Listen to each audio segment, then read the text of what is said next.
Hey guys, it's Destiny, and in today's video, I'm going to be doing a 4-star tier list. In my previous video, I actually had a 5-star tier list, and today I'm going to be going over all the 4 stars, giving you basically what they do, just a brief description, overview, whatever it may be, and I'm just telling you what I personally think of them on a tier list aspect. Just a quick disclaimer, this is all my opinion, and I'm not saying this is like an end-all be-all tier list, just my own thoughts and where I think these characters are pre-release of the game, and when the game is actually out, I will be making an updated version of this video.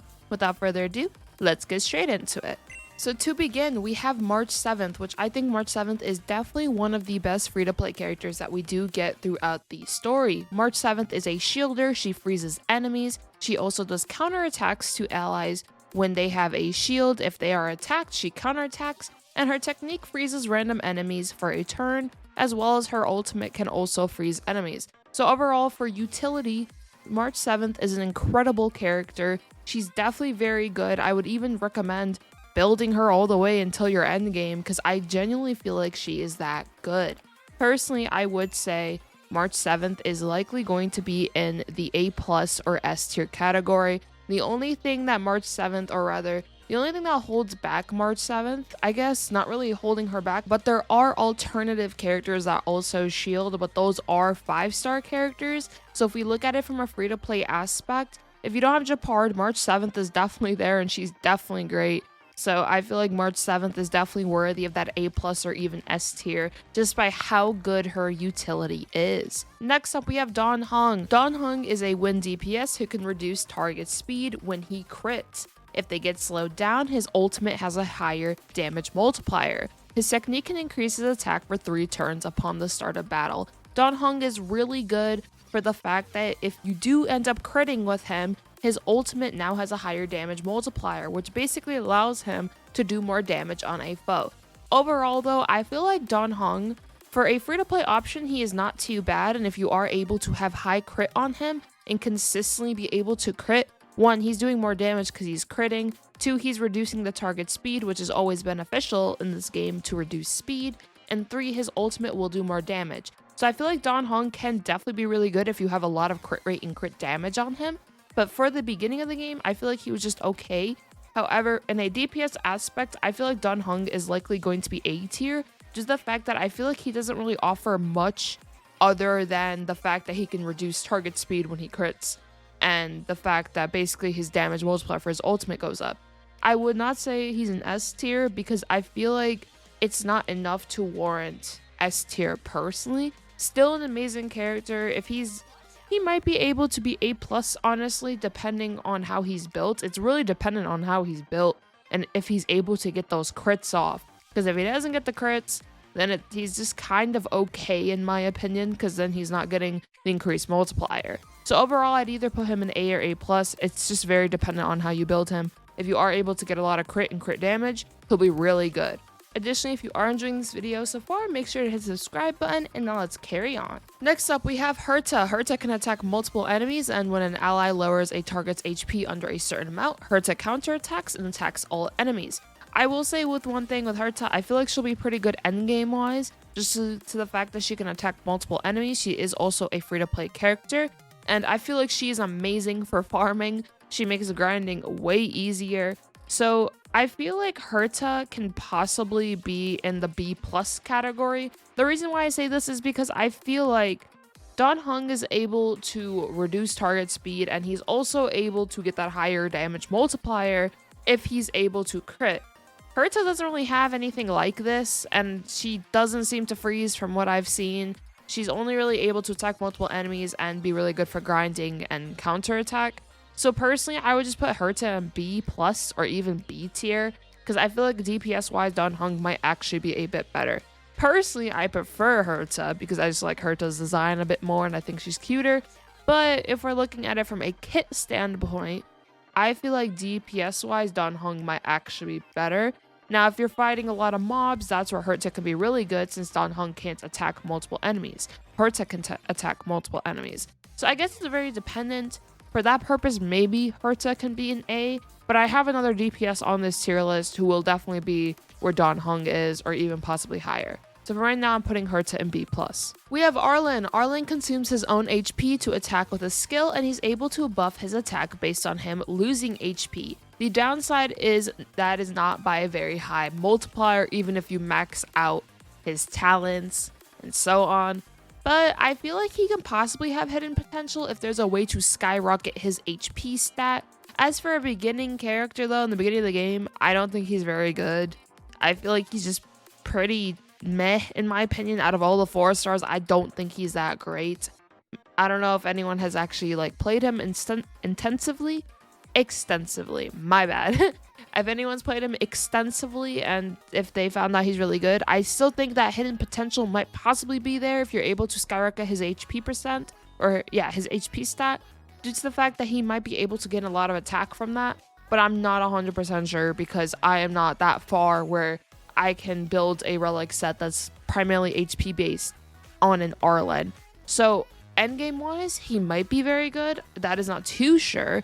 But as for beginning, very, very meh in my opinion. Very meh. I feel like honestly Arlan is more of a B or a C character. Unless we figure out if he has that hidden potential as I've mentioned, he's probably gonna stay there, unfortunately. Next up, we have Asta. Asta is a great support. She can buff the speed of allies with her ultimate, and with the stacks she gains, she can increase the attack of allies, and she gains stacks just by simply attacking enemies. Asta is really, really good as a support. I would probably put her in the A tier, honestly, because speed is really, really important in this game, and I feel like because Asta can buff the speed of allies with her ultimate, it's really good. She can also increase the attack of them. Also very good. The only thing I don't like about Asta is that, you know, she doesn't have the utility in the case of March 7th, where March 7th can freeze. But in the case of buffing your team, pretty good. I feel like there is a better buffer though, which I will get to her momentarily. So for right now, I feel like Asta is either A or A+. I don't know how to say this character's name. They are on the screen though. I'm just going to call them Q because her name starts with a Q. She's a gambler character. She buffs herself when she has 4 tiles of the same suit.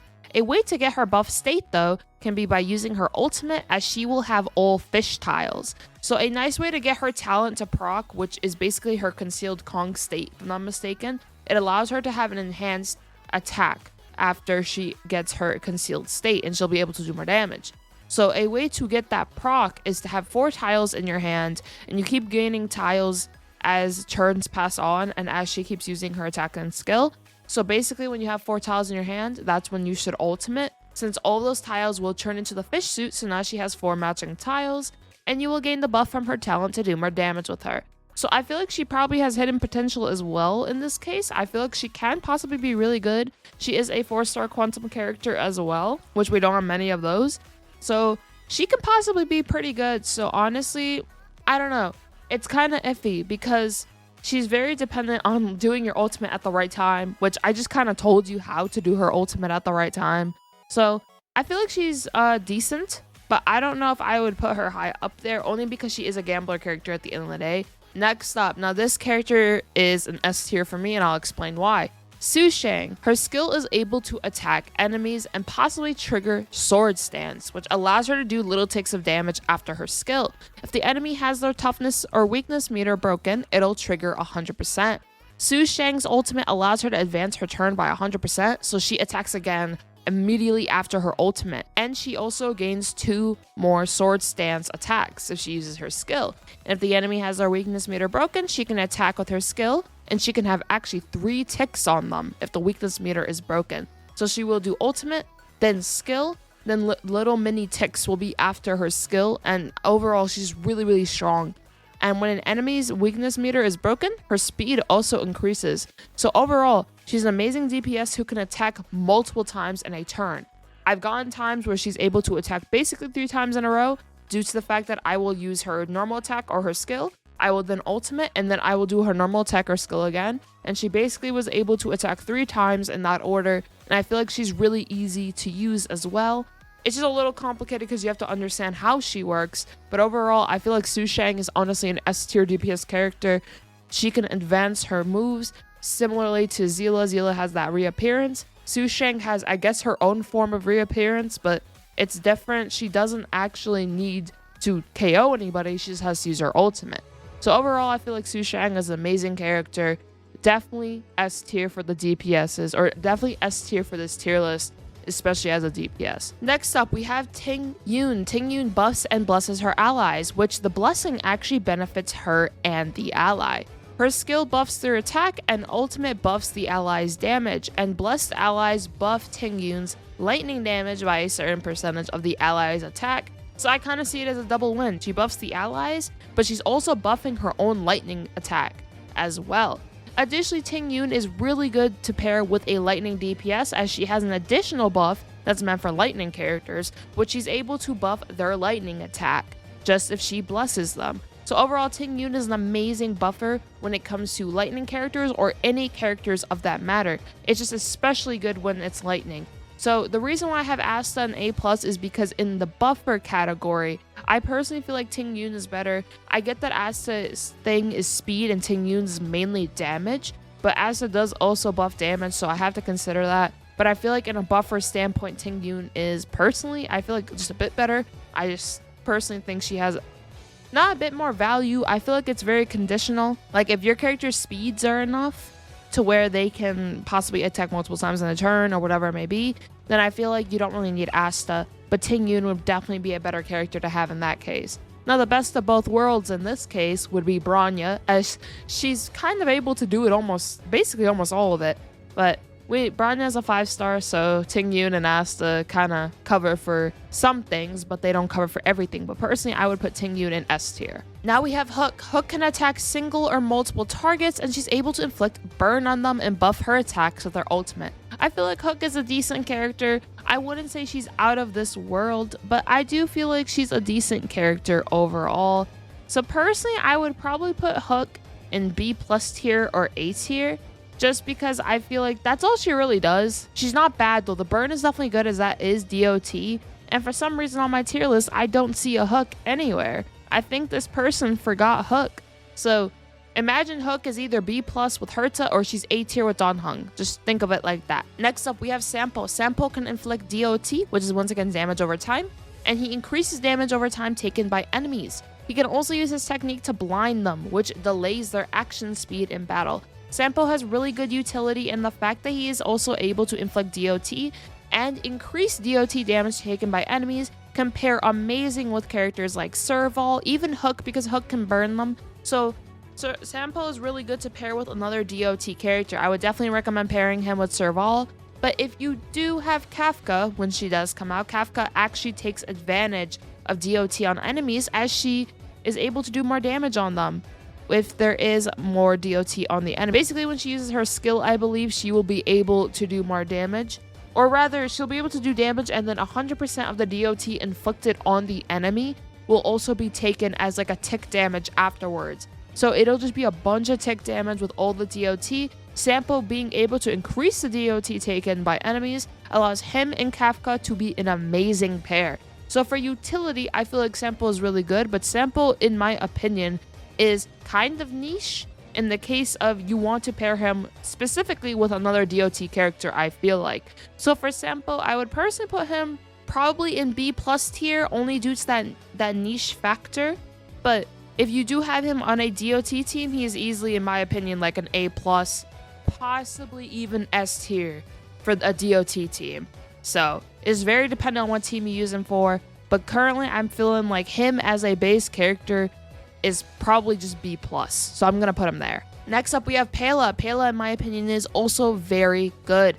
Pela removes buffs from enemies and reduces their defenses. She can gain back energy from the debuffs she inflicts on foes, which could be a mighty combo, as she can continuously reduce foes' defenses with her ultimate. She's really good at debuffing. She's amazing to have with a very strong DPS, like Zilla, Jingyun, whatever it may be. She's amazing to pair with a DPS character, especially if that's your primary debuffer. If you do not have a buffer on the team and you rather go the debuffer route by reducing defenses, Pela is an amazing character to have. Or if you're fighting an enemy that buffs themselves a lot, you can remove their buffs with using Pela. So I feel like utility-wise, Pela is incredibly good. I feel like lowering defenses are incredibly good in this game, as you are able to basically do a lot more damage on the enemy. Pela can reduce defenses by quite a lot as well. So I would either put her in honestly A+ or S tier due to that factor. I feel like Pela is really good. I feel like she's kind of slept on as well. I just personally think she's really, really good. So I'm going to personally put a Pela in the A+ tier. Next up, we have Serval. Serval is a great DPS who can hit multiple targets and inflict shock. Shock is damage over time and can be very, very useful against bulky bosses with like a bulky toughness meter. And she's great with other DOT characters. Similarly to Sampo, I really like Serval. I feel like she's really good. I feel like DPS wise, she's pretty nice as well. She can definitely get some work done, but I feel like DOT wise, she's pretty good. I personally feel like she's a bit stronger than Sampo. Utility wise, I feel like Sampo is a bit better, but DPS wise, Serval is definitely better. But personally, I would probably put Serval in A tier just due to me playing with her and feeling like she is worthy of being an A tier character. I feel like she's pretty nice for that purpose. So I would put her in A tier. And I do feel like, once again, she's a little bit better than Sampo in my opinion. But if you do have Sampo on a DOT team, he would probably be better than Serval in that case, because I'm sure you would pair Sampo with like a different DOT user at that point. Now, for our last character of today's video, it's Natasha. Natasha is the 4-star free-to-play healer. Natasha can heal allies and reduce damage taken by enemies for a turn with her technique. She's a pretty good support for that purpose. Personally, I feel like Natasha, due to the fact that she is the only 4-star healer, that does probably give her a bit of points. Her utility is really good.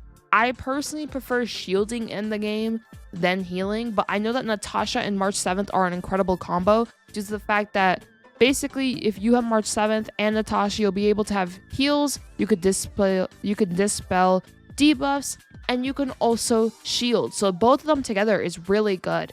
Personally, I would probably say Natasha is A tier, maybe A+. I don't really see her being S tier due to the fact that she only primarily heals. The damage reduction is pretty good though, I would say, but that's primarily with her technique, so that's not the whole fight. So I would say she's either A or A+. Final tier list. Here's the final tier list, and Hook, by the way, is like an A, but I'm just gotta point that out there. I don't know why the tier list doesn't have Hook. But if you guys disagree with any of my choices, feel free to let me know. Let me know which ones you feel like are better or worse.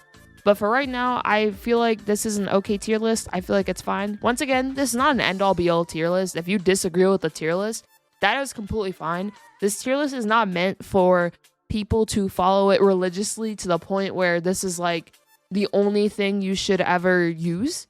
Absolutely not. It's just opinionated, what I personally feel like they offer and what I personally deem them as. So if you guys agree, once again, let me know. If you guys disagree, let me know what placements you would do.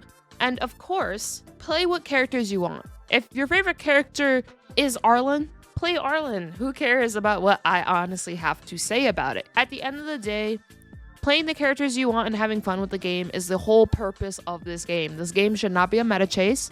I said that in my previous video as well. Just have fun with this game, and honestly, I feel like you'll have a great time. But yeah, this is my final tier list. Once again, let me know in the comments down below how you guys feel, who you'd move around, and all that good stuff. I hope you guys enjoyed this video. If you did, make sure to hit the subscribe button, leave a like, leave a comment. If you want more Starla guides, all that good stuff, or Starla discussion, whatever it may be. I hope you all have a nice one. Peace.